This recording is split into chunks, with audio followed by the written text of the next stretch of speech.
നമസ്കാരം. കേരളത്തിലെ അറബിക് ഹോട്ടലിൻ്റെ എണ്ണം ക്രമാതീതമായി വർദ്ധിക്കുകയാണ്. പക്ഷേ വർദ്ധിക്കുന്ന ഒരു സാഹചര്യത്തിൽ മറ്റൊരു വാർത്ത ലഭ്യമാകുന്നത് ഈ അറബിക് ഹോട്ടലുകളിൽ പല ഹോട്ടലുകൾക്കും ഭീകരവാദ സംഘടനകളുമായിട്ട് അടുത്ത ബന്ധമുണ്ട് എന്നാണ് അറിയാൻ കഴിയുന്നത്. BJPയുടെ intellectual cell convener Praseed Das, തൃശ്ശൂരിലെ BJPയുടെ intellectual cell convener Praseed Das ഇതുമായി ബന്ധപ്പെട്ടൊരു പരാതി NIAക്ക് കൊടുക്കുകയുണ്ടായി. NIA ഇതുമായി ബന്ധപ്പെട്ട് അന്വേഷണത്തിലാണ്. ചില വാർത്തകൾ തത്വമയി ന്യൂസ് തന്നെ നേരത്തെ കൊടുത്തിട്ടുണ്ടായിരുന്നു. അത് മറ്റൊന്നും ആയിരുന്നില്ല. ചില ഇടങ്ങളിൽ, ചില കേന്ദ്രങ്ങളിലൊക്കെയും ഹോട്ടലുകളെന്നല്ല, ചില കടകൾ പുറത്തുനിന്ന് നോക്കിയാൽ അവിടെ ഒരു ജനത്തിരക്കും ഉണ്ടാകില്ല. അകത്ത് ഒരു ജനത്തിരക്കും നമുക്ക് കാണുവാൻ പറ്റില്ല. പക്ഷേ വലിയ ലാഭമാണ് ഈ കടകളുണ്ടാക്കുന്നത്. ഇതെങ്ങനെയാണ് ഈ ലാഭം വന്ന് മറിയുന്നത് എന്നതിനെ പറ്റിയിട്ട് ഒരു ഐഡിയയുമില്ല.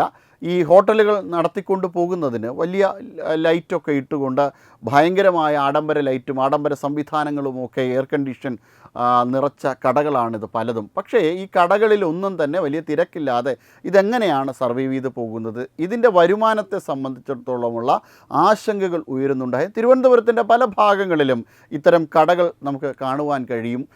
തിരുവനന്തപുരത്ത് മാത്രമല്ല, കേരളത്തിലുടനീളം ഇത്തരം കടകൾ നമുക്ക് കാണുവാൻ കഴിയും. കാര്യമായ രീതിയിൽ ഒരു തിരക്കുമില്ല.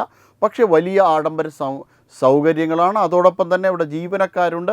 ഇതൊക്കെ എങ്ങനെയാണിത് കൊടുത്തു തീർക്കുവാൻ കഴിയുക എന്നുള്ളതിനെ പറ്റിയിട്ടുള്ള വലിയ ആശങ്കകളാണ് കേരളത്തിൻ്റെ പൊതുനിരത്തുകളിൽ നിന്ന് ഉയർന്നു കേൾക്കുന്നത്.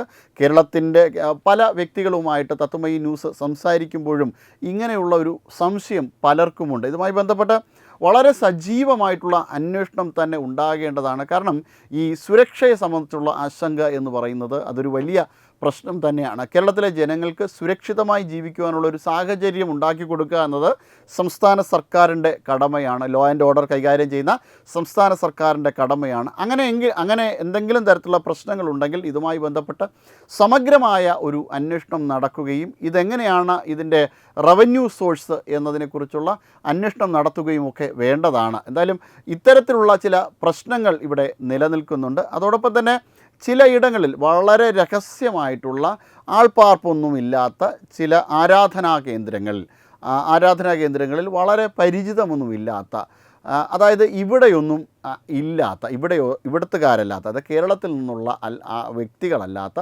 ആൾക്കാർ പുറത്തുനിന്ന് ഇവിടെ എത്തിക്കൊണ്ട് ചില കാര്യങ്ങളുമായി ബന്ധപ്പെട്ട് പ്രവർത്തിക്കുന്നുണ്ട് എന്നാണ് അറിയാൻ കഴിഞ്ഞത്. പലരോടും തിരക്കുമ്പോൾ ചിലപ്പോഴൊക്കെ അവർ തബ്ലീഗിൻ്റെ പ്രവർത്തകരെന്നാണ് പറയപ്പെടുന്നത്. എന്തായാലും ഇതുമായി ബന്ധപ്പെട്ട് പോലും ചില രീതിയിൽ പലരും സംശയങ്ങൾ രേഖപ്പെടുത്തിയിട്ടുണ്ട്. എന്താണ് ഇത്തരത്തിൽ ഒരു പ്രവർത്തനം? അതായത് വളരെ വിജനമായിട്ടുള്ള വലിയ തിരക്കൊന്നുമില്ലാത്ത ആരാധനാ കേന്ദ്രങ്ങളിലാണ് ഇവരെ കാണുന്നത്. ഇവരെ കാണുന്ന സമയവും അതിരാവിലെയും ചിലപ്പോൾ രാത്രി സമയങ്ങളിലുമൊക്കെയാണ്. 6 മണിക്ക് ശേഷം ഈ ഇടങ്ങളിൽ ഇവരെ കാണുന്നില്ല എന്നുള്ള രീതിയിലുള്ള സംശയങ്ങളും ഉയരുന്നുണ്ട്. അത് എങ്ങനെയാണ് എന്നതിനെ പറ്റിയും അന്വേഷണമൊക്കെ നേരത്തെ തന്നെ നടന്നിരുന്നു. എന്തായാലും ഇതുമായി ബന്ധപ്പെട്ട ചില കാര്യങ്ങളും തത്വമയി ന്യൂസ് പങ്കുവയ്ക്കുകയുണ്ടായിട്ടുണ്ട്.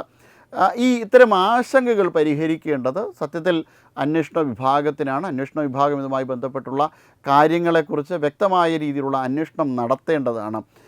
പല രീതിയിലുള്ള പ്രശ്നങ്ങൾ കൂടി ഉയരുന്ന സാഹചര്യത്തിലാണ്. അതായത് മന്തി കഴിക്കുന്ന കൃഷ്ണൻ കേരളത്തിൽ ഒരിടത്തും കാണാത്ത ഒരു വസ്തുതയാണ്. മന്തി കഴിക്കുന്ന കൃഷ്ണനെ ആരും തന്നെ വച്ചിട്ടില്ല. ഉണ്ണിക്കണ്ണനെ നമ്മൾ കണിയുടെ മുന്നിൽ വയ്ക്കാറുണ്ട്. ഈ മന്തിയുടെ മുന്നിൽ അങ്ങനെ വയ്ക്കുന്നത് ഇത് ആദ്യമായിട്ടാണ്. കേരളത്തിൻ്റെ ഒരു മതസൗഹാർദ്ദത്തെയോ അല്ലെങ്കിൽ കേരളത്തിൻ്റെ ഒരു പൊതു സമൂഹത്തിനകത്തുള്ള ഒരു സാഹചര്യത്തെയോ അട്ടിമറിക്കുവാൻ വേണ്ടിയിട്ടുള്ള ശ്രമത്തിൻ്റെയൊക്കെ ഭാഗമായിട്ടായിരിക്കാം. പക്ഷേ വലിയ ആശങ്കകളാണ് വിശ്വാസത്തിന് നേരെ ഇത്തരം കാര്യങ്ങൾ ചെയ്യുമ്പോൾ ഉയർന്നു കേൾക്കുന്നത് എന്നുള്ളതാണ് മറ്റൊരു വസ്തുത. അതും വലിയ ഒരു ആശങ്കയായി പൊതുസമൂഹത്തിനുള്ളിൽ നിന്ന് തന്നെ ഉയർന്നു കേൾക്കുകയാണ്. അതോടൊപ്പം പലതരത്തിലുള്ളതായിട്ടുള്ള പ്രശ്നങ്ങൾ ഇതുമായി ബന്ധപ്പെട്ട് ഉയരുന്നുണ്ട്. അപ്പോൾ അതുകൊണ്ട് തന്നെ ഇത്തരം ആശങ്കകൾ വളരെ സജീവമായിട്ട് സമൂഹത്തിൻ്റെ മുമ്പിൽ ഇങ്ങനെ തുറിച്ചു നോക്കിക്കൊണ്ടേ നിൽക്കുകയാണ്. കേരളത്തിൻ്റെ ഒരു സവിശേഷമായ സാഹചര്യത്തിൽ സുരക്ഷ അത്ര നല്ലതല്ല, നല്ല രീതിയിലുള്ളൊരു സുരക്ഷയല്ല ഇവിടെ ഉള്ളത് എന്നതിൻ്റെയൊക്കെ ആശങ്കയുടെ അടിസ്ഥാനത്തിലാണ്. കാരണം കേരളത്തെ അല്ലെങ്കിൽ തെക്കൻ കേരളത്തെ വിഭജിക്കുവാനുള്ള പ്രധാനപ്പെട്ട പദ്ധതി ഉയർന്നത് ഈ കേരളത്തിനകത്തു നിന്നാണ്. പോപ്പുലർ ഫ്രണ്ട് ഓഫ് ഇന്ത്യ തെക്കൻ സംസ്ഥാനങ്ങളെ ഭാരതത്തിൽ നിന്ന് വിഭജിക്കുവാൻ വേണ്ടിയിട്ടുള്ള പദ്ധതികൾ തന്നെ തയ്യാറാക്കിയിരുന്നു. ഇതുമായി ബന്ധപ്പെട്ട രേഖകൾ NIA പട്യാല കോടതിയിൽ സമർപ്പിച്ചതുമാണ്. അതോടൊപ്പം തന്നെ ഇവരുടെ കേഡറുകളെ വിദേശത്ത് സിറിയയിലൊക്കെ അയച്ച് അവർ പരിശീലനം നേടിയെടുത്ത് തിരിച്ചു വരുവാൻ വേണ്ടിയിട്ടുള്ള കാര്യങ്ങൾ ഇവർ ചെയ്തു കൊടുത്തിരുന്നു. അങ്ങനെയും ചില സംശയങ്ങൾ ഉയരുന്നുണ്ട്. അങ്ങനെയും ചില കാര്യങ്ങൾ ഇവർ ചെയ്തിട്ടുള്ളതായിട്ടും NIA തന്നെ സാക്ഷ്യപ്പെടുത്തുന്നു. അത്തരമൊരു സാഹചര്യത്തിലാണ് ഇത്തരം പൊടുന്നനെ ഈ കൂണ് മുളയ്ക്കുന്നത് പോലെ പലതരത്തിലുള്ള പ്രശ്നങ്ങൾ ഉയർന്നു വരുന്നത്. എന്തായാലും ഇതുമായി ബന്ധപ്പെട്ട് ഒരു കൃത്യമായ അന്വേഷണം തന്നെ നടത്തേണ്ടതാണ്. നടത്തിയെങ്കിൽ മാത്രമേ ഇതിൻ്റെ ഒരു നിജസ്ഥിതി പുറം ലോകത്തിന് മനസ്സിലാകുകയുള്ളൂ. കാരണം കേരളത്തിൻ്റെ പൊതു സാമൂഹിക സാഹചര്യം മാറി മറിയുന്നു എന്ന ആശങ്ക പലർക്കുമുണ്ട്. നിര്യാണിക്ക് മുകളിൽ ഉള്ള വസ്ത്രം ധരിച്ചുകൊണ്ടുള്ള വ്യക്തികളെ അങ്ങനെയൊന്നും നമ്മൾ കേരളത്തിൽ കണ്ടിട്ടില്ലാത്തതായിരുന്നു. പക്ഷേ അവർ സജീവമായി മാറുന്നു. അതോടൊപ്പം തന്നെ പൊതുവിൽ നമുക്ക് ഇപ്പോഴുള്ള സാഹചര്യങ്ങൾ പലതും കഴിഞ്ഞ കുറച്ച് നാളുകൾക്ക് മുന്നെയാണ് തിരുവനന്തപുരത്ത് നിന്നാണ് ഒരു ISISൽ ഒരു പയ്യനെ, ഒരു ചെറിയ കുട്ടിയെ അച്ഛനും അമ്മയും ചേർന്ന് നിർബന്ധിച്ച് അയക്കുവാൻ വേണ്ടിയിട്ട് ശ്രമം നടത്തിയത്. ISISൻ്റെ ഒരു റിക്രൂട്ടർ മൂവാറ്റുപുഴ സ്വദേശിയെ കഴിഞ്ഞ കുറച്ച് നാളുകൾക്ക് മുന്നെയാണ് തിരുവനന്തപുരത്ത് വെച്ച് അറസ്റ്റ് ചെയ്തത്. അങ്ങനെ ഈ രീതിയിൽ പല പ്രശ്നങ്ങളും കേരളത്തിനകത്ത് നടക്കുന്നതിൻ്റെയൊക്കെ പശ്ചാത്തലത്തിലാണ് ഇത്തരത്തിലുള്ള സംശയങ്ങൾ ഉയരുന്നത്. എന്തായാലും ഇതുമായി ബന്ധപ്പെട്ട സമഗ്രമായിട്ടുള്ള അന്വേഷണം തന്നെ നടക്കേണ്ടതുണ്ട്. പ്രത്യേകിച്ചും അസന്തുലിതമായ നമ്മുടെ അയൽ രാജ്യമായ പാകിസ്ഥാനിലെ സ്ഥിതി അതീവ ഗൗരവതരമാണ്. അതായത് ഏത് നിമിഷം വേണോ അവർ ഭാരതത്തിലേക്കുള്ളൊരു ഭീകരാക്രമണത്തിന് തയ്യാറെടുക്കുന്നു, ആ ഭീകരാക്രമണം നടത്തുവാനുള്ളൊരു സാധ്യതയുണ്ട് എന്ന രീതിയിലൊക്കെയാണ് ചില റിപ്പോർട്ടുകൾ നമുക്ക് ലഭിക്കുന്നത്. കാരണം കഴിഞ്ഞ വർഷം തന്നെ ഏകദേശം 8ഓളം തവണ ഹമാസിൻ്റെ നേതാവ് പാകിസ്ഥാൻ സന്ദർശിക്കുകയുണ്ടായി. ഹമാസിൻ്റെ ട്രെയിനിങ്ങിലാണ് പഹൽഗാമിലെ ഭീകരാക്രമണം നടന്നത്.